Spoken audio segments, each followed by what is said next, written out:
नमस्कार, मैं कीर्ति और मैं आप सभी का स्वागत करती हूँ आपके अपने चैनल भिवानी हलचल पर। तो आइए सबसे पहले नजर डालते हैं आज की न्यूज हेडलाइंस पर।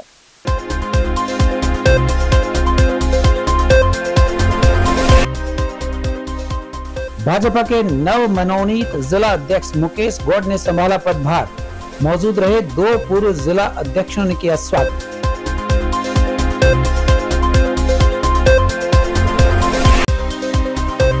हरियाणा विद्यालय शिक्षा बोर्ड ने 10वीं 12वीं एवं डीएलएड कक्षा की वार्षिक परीक्षाओं की डेट शीट की जारी। 27 फरवरी से शुरू होगी परीक्षाएं।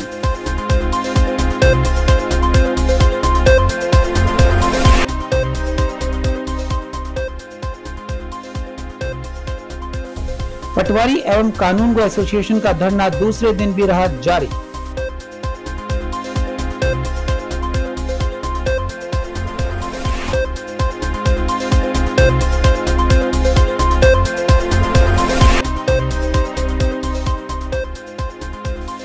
एसटेट के परीक्षार्थियों ने बोर्ड अध्यक्ष को सौंपा ज्ञापन।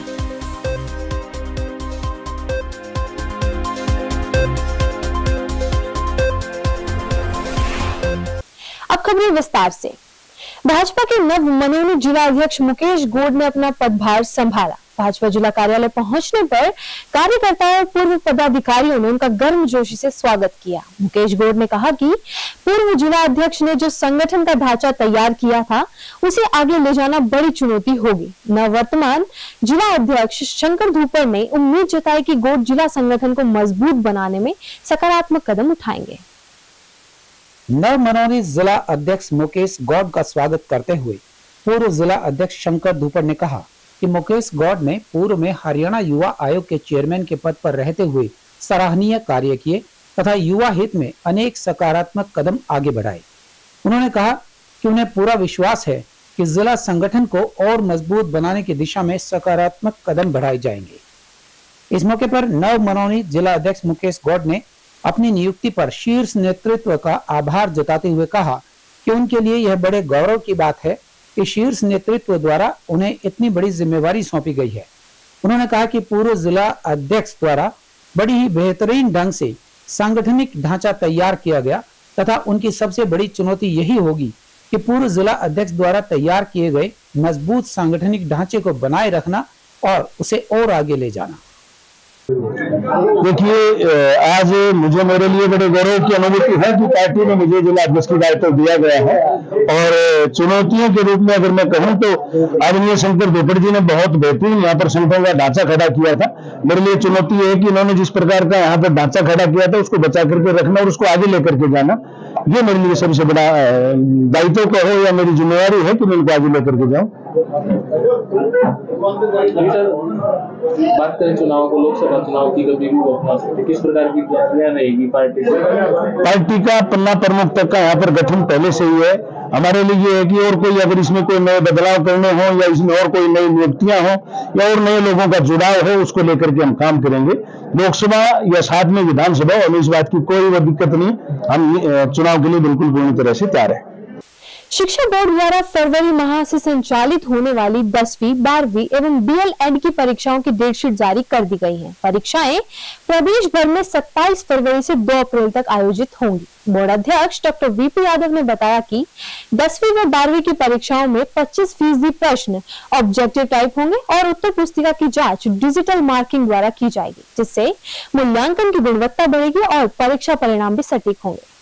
हरियाणा विद्यालय शिक्षा बोर्ड के अध्यक्ष डॉक्टर वीपी यादव ने पत्रकार वार्ता में कहा कि 10वीं की परीक्षाएं 27 फरवरी से शुरू होकर 24 मार्च तक चलेंगी। इसके अलावा 12वीं कक्षा की परीक्षाएं 27 फरवरी से 2 अप्रैल तक संचालित करवाई जाएंगी। इसके अतिरिक्त डीएलएड की परीक्षाएं भी 27 फरवरी से शुरू होकर 21 मार्च तक संचालित करवाई जाएंगी। बोर्ड अध्यक्ष ने बताया कि सभी परीक्षाएं एक ही सत्र में दोपहर 12:30 बजे से 3:30 बजे तक संचालित होंगी। वहीं इस दौरान उत्तर पुस्तिकाओं के कोड डिजिटल मार्किंग में ऑटो मोड में होंगे। उन्होंने बताया कि डिजिटल मार्किंग से मूल्यांकन की गुणवत्ता बढ़ेगी व परीक्षा परिणाम भी सटीक होंगे। बोर्ड अध्यक्ष ने बताया कि इस बार 10वीं व 12वीं की परीक्षा के पैटर्न में भी बदलाव किया गया है। प्रश्न पत्र के चारों कोड में 96% प्रश्न एक समान होंगे, केवल 4% प्रश्न ही भिन्न होंगे। हरियाणा विद्यालय शिक्षा बोर्ड अपनी सेकेंडरी सीनियर सेकेंडरी और डीएलएड परीक्षाएं जो कि फरवरी मार्च में शुरू हो रही हैं, उसके लिए डेट शीट जारी कर रहा है।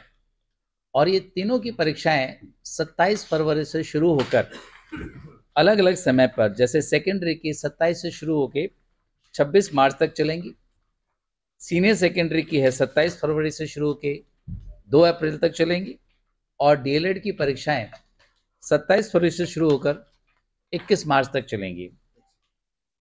और इन परीक्षाओं को जो समय है वो दोपहर 12:30 बजे तक से लेकर 3:30 बजे तक रहेगा। इन परीक्षाओं में खास तौर पर सेकेंडरी सीनियर सेकेंडरी परीक्षाओं में 25% जो प्रश्न है वो ऑब्जेक्टिव टाइप के होंगे, जो कि प्रत्येक प्रश्न 1 नंबर का होगा। और इस बार जो 4 कोड होंगे, ABCD कोड हैं, उसमें 96% यानी 96% जो क्वेश्चंस हैं वो एक जैसे होंगे, सिर्फ उनका क्रम बदलेगा, और 4% प्रश्न ही हैं वो अलग होंगे। और इसके लिए इस बार भी हमेशा की तरह फ्यूचर जो सिक्योरिटी फीचर्स हैं क्वेश्चन पेपर के अंदर, जैसे alpha numeric code, QR code और बाकी हिडन फीचर जो हैं वो पहले की तरह ही रहेंगे। और इन परीक्षाओं का जो मूल्यांकन है, सभी आंसर शीट स्कैन्स हो जाती हैं और वो कंप्यूटर के माध्यम से जो अलग अलग मूल्यांकन सेंटर्स हैं पूरे प्रदेश में, वहाँ पर अपलोड हो जाती हैं। जब टीचर्स लॉगिन अपनी यूज़र आईडी और लॉगिन करता है उसके अंदर यूज़र आईडी से, उसके बाद उसकी प्रेजेंट्स भी लग जाती है, और हर प्रश्न जो है जिसका उत्तर, अगर सबसे पहले तो वो जो भी कोड सिलेक्ट करना चाहेगा उसी कोड की उत्तर पुस्तिकाएं उसे मिलेंगी। तो कोई डिफरेंस कई बार A या B कोड में कोई कन्फ्यूजन नहीं रहेगा। दूसरा, मार्क्स की जो ऑटोमेटिक टोटलिंग होगी, फिर स्टेप वाइज मार्किंग होगी। इसके अंदर प्रश्न को चेक करते वक्त जो पॉइंट्स और या स्टेप्स जो दिए हुए हैं उसके अकॉर्डिंग ही वो मार्किंग करेगा, जो कि एक बहुत स्टिक रहेगा। दूसरा, कोई पेज अनचेक्ड छूट गया है तो ऑटोमेटिकली जो सॉफ्टवेयर है कंप्यूटर का वो उसे बताएगा कि फलाना पेज अनचेक्ड रह गया है, उसे चेक करिए। अगर स्टूडेंट ने ओवर अटेम्प्ट किया है किसी क्वेश्चन को, तो एक क्वेश्चन का जो आंसर है उसको एलिमिनेट करने के लिए भी वह कहेगा। फिर टीचर्स जो मैक्सिमम मार्क्स लिमिट है उसके अकॉर्डिंग ही नंबर दे पाएगा। तो बहुत सारे फीचर्स जो ह्यूमन एरर्स होते थे वो सारे के सारे डिजिटल जो मूल्यांकन प्रणाली है इसके अंदर एलिमिनेट हो गए हैं। सर ने आपको इन डिटेल सारी बातें बताई दी हैं। 10th का, 12th का और D.Ed का हमारा एग्जामिनेशन शेड्यूल्ड है जो 27 फरवरी तक से चलेगा और 2 अप्रैल तक चलेगा। सारा उन्होंने इन डिटेल आपको बता दिया है। मैं आपके माध्यम से बोर्ड परिवार की तरफ से नए साल की शुभकामनाएं सबको देना चाहूँगी। आने वाला नया साल आप लोगों के जीवन में शुभकामनाएं लेके आएँ, और मैं बच्चों से ये रिक्वेस्ट करूँगी कि अपने एग्ज़ाम को काफ़ी सीरियसली लें, क्योंकि 12th का एग्ज़ामिनेशन है और 12th का एग्ज़ामिनेशन करियर डिसाइडेड होता है। जितने परसेंटेज आप मार्क्स लेंगे उसके हिसाब से ही आपका आगे एडमिशन का प्रोसीजर, आपकी लाइफ डिसाइड करेगी। तो all the very best. The revenue पटवार एवं कानूनगो एसोसिएशन द्वारा बढ़ाए हुए वेतनमान को नोशनली लागू करवाने सहित विभिन्न मांगों को लेकर जिला मुख्यालय पर धरना दिया जा रहा है। एसोसिएशन के प्रधान विकास राठी ने कहा कि यदि मांग नहीं मानी गई तो धरने को अनिश्चितकालीन धरने में बदल दिया जाएगा। उन्होंने तहसीलदार की परीक्षा हर 6 महीने बाद करवाए जाने की भी मांग की। पटवारी एवं कानूनगो एसोसिएशन के जिला भिवानी के उप प्रधान विकास राठी ने बताया कि राज्य कार्यकारिणी के आह्वान पर बढ़ाए हुए वेतनमान को लागू करवाने के लिए जिला भिवानी के पटवारी व कानूनगो 4 जनवरी को जिला मुख्यालय पर सुबह 9 बजे से लेकर शाम 5 बजे तक सांकेतिक धरने पर बैठेंगे। 25 जनवरी 2023 से बढ़े हुए वेतनमान को वास्तविक रूप से लागू किए जाने की मांग की गई है। सरकार उनकी मांग नहीं मानती है तो सांकेतिक धरने को अनिश्चितकालीन हड़ताल में बदल दिया जाएगा। उन्होंने कहा कि पटवारियों और कानूनगो को भी ऑनलाइन कार्य के लिए अच्छी क्वालिटी के टैब और लैपटॉप दिए जाएं। पटवारियों पर कार्य का बोझ है, जल्द से जल्द रिक्त पदों को भरा जाए। चल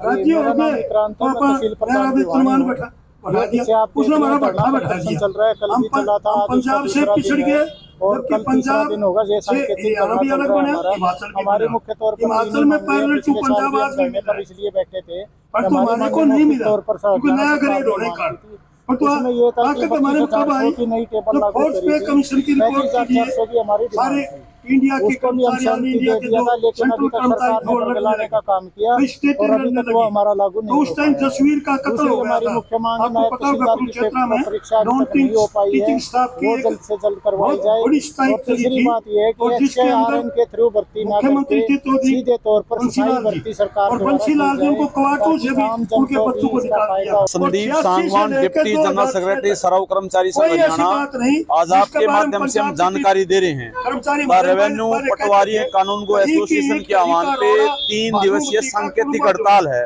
हम इस हड़ताल का पुरजोर समर्थन करने के लिए आए हैं और ये हड़ताल पटवारियों ने नहीं की, सरकार द्वारा आयोजित की गई है, क्योंकि 1 साल पहले इनकी लंबी हड़ताल चली थी और हड़ताल के दौरान जो वेतनमान पे इनका जो समझौता हुआ था उसको सरकार ने विधिवत लागू नहीं किया गया है। 1 साल बीत जाने के बाद सरकारी आदेशों की आज धज्जियां उड़ाते हुए ये 3 दिन की हड़ताल का हमने फैसला लिया है। इसके अलावा हम ये कह सकते हैं कि जो पटवारी के पास जो वर्कलोड है, जो काम है, उसकी योग्यता है, उसकी जो क्वालिफिकेशन है, उसके आधार पे उनका वेतन बहुत कम है। ये लगातार मांग कर रहे थे कि हमारा जो बेसिक पे है वो कम से कम 35,400 होना चाहिए। सरकार ने उसको 32,100 लागू कर दिया, लेकिन उसको भी 1,116 से लागू नहीं किया गया। बड़ी अनोमली है। इसके साथ साथ पटवारी कानूनगो की जो नायब तहसीलदार की जो प्रमोशन के जो टेस्ट होता है वो साल में 2 बार होता है, 3 साल के दौरान कोई टेस्ट भी नहीं हुआ है, तो इसको लेकर के ये हमारी सांकेतिक हड़ताल है। एचटेट 2023 परीक्षा में सभी विद्यार्थियों को एक समान ग्रेस मार्क्स दिए जाने की मांग को लेकर परीक्षार्थियों ने बोर्ड परिसर में प्रदर्शन कर डॉक्टर वीपी यादव को ज्ञापन सौंपा। बोर्ड अध्यक्ष ने बताया कि लैंग्वेज के प्रश्न सिलेबस से बाहर नहीं थे। सभी परीक्षार्थियों के साथ जस्टिफिकेशन के लिए एक्सपर्ट की टीम बिठाई गई थी, उसके बाद ही ग्रेस मार्क्स दिए गए हैं। एचटेट के परीक्षार्थियों ने एचटेट 2023 के विरोध में शिक्षा बोर्ड में प्रदर्शन किया। उन्होंने आरोप लगाया कि परिणाम निकालने के लिए अपनाए गए गलत फार्मूले की और गलत गैस मार्क्स फार्मूलों के कारण बच्चों के परिणाम में असमानता हुई है, जिसके कारण 80 नंबर से नीचे वाले बच्चे क्वालिफाई कर गए तथा बहुत सारे 87, 88 और 89 नंबर वाले बच्चे फेल हो गए। उनका कहना था कि पहले भी चेयरमैन साहब से वो मिल चुके हैं, लेकिन आश्वासन देकर उन्हें रफा दफा कर दिया जाता है। मेरा नाम ऋषिकेश है, मैं एक एचटेट अभ्यर्थी हूँ, जिला चरखी दादरी से आया हूँ। हम जैसे कि आप सभी को पता है एचटेट 2023 के अंदर जो भाषा का जो पोर्शन था वो आउट ऑफ सिलेबस आया है, जिसे जो बोर्ड की लैंग्वेज में कहें तो वो 360 डिग्री कवर नहीं हुआ है। बोर्ड वाले ये इस्तेमाल कर रहे हैं, लेकिन जो 30 नंबर के 30 सारे आउट ऑफ सिलेबस आए हैं सर।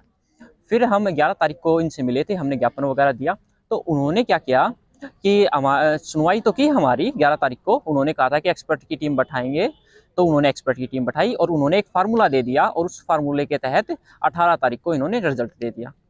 फिर हम सर 26 तारीख को इकट्ठा हुए थे। फिर हमने चेयरमैन साहब से भी हमारी मीटिंग हुई थी, हमने उनको समझाया था कि जो आप ये फार्मूला इस्तेमाल कर रहे हो ये सर ये फार्मूला गलत है। काफ़ी सारे बच्चे ऐसे हैं जैसे इस फार्मूले के तहत सर 80 वाला तो बच्चा पास हो रहा है और 89 वाला बच्चा है वो फेल हो रहा है। तो हमने उनको समझाने की कोशिश की थी, लेकिन उन्होंने मना कर दिया। एक बार तो हमारी बातें सुनी, लेकिन हम अंदर थे, 4 ही बच्चे थे, तो उन्होंने ये कह दिया था कि आप एप्लीकेशन लिख के चले जाओ, हम इसके ऊपर चर्चा करेंगे, एक्सपर्ट की टीम बैठा देंगे। तो आज हम उनसे ये भी पूछेंगे कि जो उन्होंने एक्सपर्ट की टीम बैठाई है उनका क्या कुछ रहा है, और साथ ही हमारी जो समस्या है उसका हल कब होगा।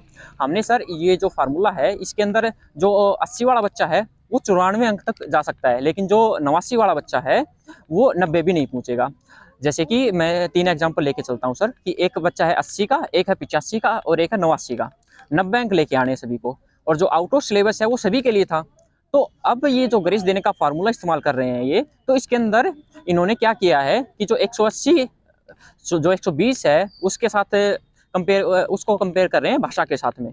जिससे कि क्या हुआ है कि जिनको जैसे कि मैंने 18 नंबर प्राप्त कर लिए भाषा के अंदर, तो मुझे 1 नंबर की भी ग्रेस नहीं मिलेगी। अब ये बोर्ड वाले ये क्यों नहीं समझ रहे हैं कि जो बच्चा आउट ऑफ सिलेबस होते हुए भी 18 नंबर लेके आ सकता है, वो अगर सिलेबस से होता तो 19 भी लेके आ सकता था, 20 भी लेके आ सकता था, मतलब कि 18 से प्लस ही जाता, लेकिन उसको 1 नंबर की भी ग्रेस नहीं मिली है सर। तो हमारी यही मांग है, या तो जो ग्रेस मिली है वो सभी को इक्वल दी जाए, जैसे कि जो 30 नंबर हैं वो भाषा के सभी को मिले। जैसे कि मैंने 15 अंक प्राप्त किए हैं, तो 30 में से 15 घटा के 30 नंबर सभी को, जो प्राप्त अंक है भाषा के अंदर वो उनको माइनस करके जो 30 अंक है वो सभी को मिलने चाहिए। जी, मेरा नाम संतोष है और मैं भिवानी से आई हूँ, और आज हम सारे एस्टेट अभ्यर्थी यहाँ ग्रेस मार्क्स के लिए इकट्ठा हुए हैं। सर, जो बोर्ड ने फॉर्मूला अपनाया है वो उसमें 70 या 72 वाले बच्चे को तो ग्रेस मार्क्स देके पास कर दिया गया, लेकिन जो अभ्यर्थी 85, 86, 87 पे उसको 1 नंबर की भी ग्रेस नहीं दी गई। और किसी ने अगर 20 नंबर लैंग्वेज वाले सब्जेक्ट में ले लिए हैं तो वो अपनी मेहनत के लिए हैं। तो ये लॉस तो सिर्फ 85, 86, 87 वालों को हो गया ना, उनको तो कोई ग्रेस मार्क्स नहीं दी गई।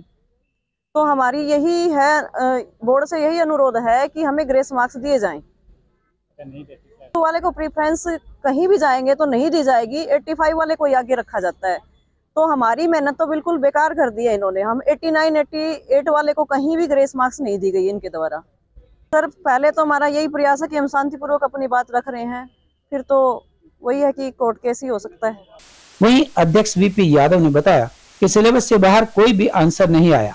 अगर बच्चे ज्ञापन दे रहे हैं तो उनकी मांगों की तरफ ध्यान दिया जाएगा और उनकी समस्याओं को भी सुना जाएगा। किसी के साथ कोई भी गलत कार्य नहीं होगा। तो हम ये बताना चाहेंगे कि कैंडिडेट अगर वो बार बार ये कहते हैं कि out of syllabus question paper आया, तो ये सरासर गलत है। हाँ, 360 डिग्री कवरेज उस क्वेश्चन जो सिलेबस का नहीं हुआ था, लेकिन कोई भी प्रश्न सिलेबस से बाहर नहीं आया, तो ये कहना उचित नहीं होगा कि सिलेबस बाहर है। और दूसरा, जब एक्सपर्ट्स की हमने कमेटी बिठाई, कैंडिडेट को जितने मार्क्स डिजर्व करते थे उनके साथ पूरा का पूरा जस्टिफिकेशन किया गया है। हाँ, एक प्रश्न था जिसके बारे में जिसके 2 करेक्ट आंसर थे, तो फर्स्ट ऑप्शन के हमने नंबर दे दी थी। थर्ड ऑप्शन जब एक्सपर्ट ने बढ़ाया कि ये भी कंसिडर किया जा सकता है, तो उसके बाद 1 नंबर बढ़ा था, जिसमें 1308 कैंडिडेट और क्वालिफाई कर गए थे। तो अगर फिर भी उसके बाद भी कोई आपत्ति दर्ज होती है तो उस पर हम सहानुभूतिपूर्वक पूरा विचार करते हैं, एक्सपर्ट्स की राय लेते हैं, उसके अनुसार ही कोई डिसीजन लेते हैं। अब एक खबर चलते चलते, भिवानी शहर के सेक्टर 13 और 23 की दशा सुधरने की उम्मीद बंधी है। एडीसी अनुप मांझली ने जन समस्याओं को जांचने के लिए सेक्टर 13 और 23 का दौरा किया। उन्होंने पाया कि सेक्टर के पार्क और सड़कें दयनीय हालात में हैं। उन्होंने अधिकारियों को सड़कों, सामुदायिक केंद्र और पार्कों के जीर्णोद्धार का निर्देश देते हुए कहा कि वे इसके लिए शीघ्र एस्टीमेट बनाएं और निर्माण कार्य शीघ्र शुरू करवाया जाए। चलते चलते एक बार फिर आज की न्यूज हेडलाइंस।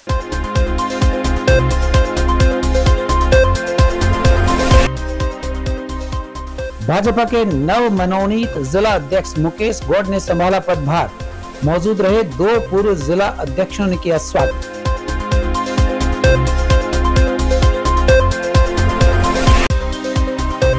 हरियाणा विद्यालय शिक्षा बोर्ड ने 10वीं, 12वीं एवं डीएलएड कक्षा की वार्षिक परीक्षाओं की डेट शीट की जारी।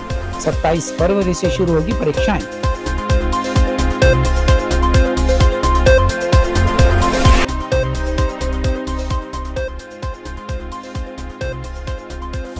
पटवारी एवं कानूनगो एसोसिएशन का धरना दूसरे दिन भी रहा जारी।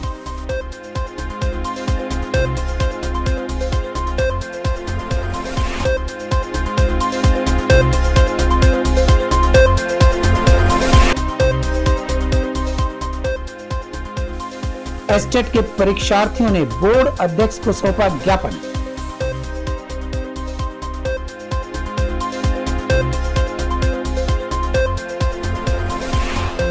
खबरों का सिलसिला यूं जारी रहेगा। मुझे और भिवानी हलचल की टीम को दीजिए इजाजत और बने रहिए आपके अपने चैनल भिवानी हलचल के साथ।